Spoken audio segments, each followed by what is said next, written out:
بسم اللہ الرحمن الرحیم والذین هم عن اللغو معرضون۔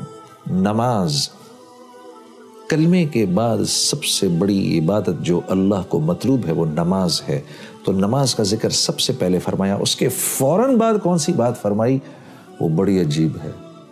اس کے بعد روزہ رکھنے کو نہیں فرمایا، زکوٰۃ دینے کو نہیں فرمایا، حج کرنے کو نہیں فرمایا، اس کے بعد فرمایا مومنین میرے کامیاب بندے وہ ہیں جو اپنا ٹائم ضائع نہیں کرتے، فضول کاموں میں اپنے وقت کو ضائع نہیں کرتے۔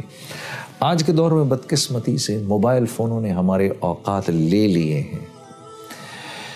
میں جنرلی جب ایئرپورٹس وغیرہ پہ، کیونکہ میرا ٹریول کرنا بہت ہے، میں ایئرپورٹس پہ جاتا ہوں، اب یقین کریے 100 لوگ بیٹھے ہیں تو ان میں سے میرے خیال ہے 98 لوگ اپنے موبائل کو دیکھ رہے ہوں گے۔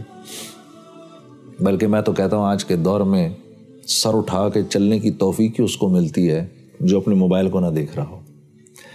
یہ اوقات کے ضائع کرنے میں سب سے آگے اس وقت۔ میرے دوستوں اپنی اوقات ضائع نہ کرو، کیونکہ زندگی ایک مرتبہ ملنی ہے، اس کا ہر سیکنڈ یا تو ہم کو کروڑوں کروڑوں کروڑوں سال کی جنت کی طرف لے جا رہا ہے یا کروڑوں کروڑوں کروڑوں سال کی ناکامی کی طرف لے کے جا رہا ہے۔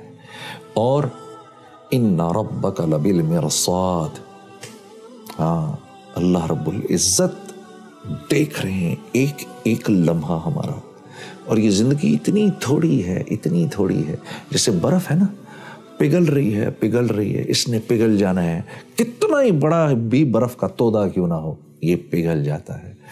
تو اللہ رب العزت کامیاب لوگوں کی جو دوسری صفت بیان فرما رہے ہیں وہ یہ کہ وہ اپنے اوقات ضائع نہیں کرتے، اور کامیاب لوگوں کی جو ایک صفت سب میں مشترک ہے کامیاب لوگوں کی، وہ کیا ہے؟ وہ اپنا ٹائم ضائع نہیں کرتے، فضول چیزوں میں اپنے وقت کو نہیں لگاتے۔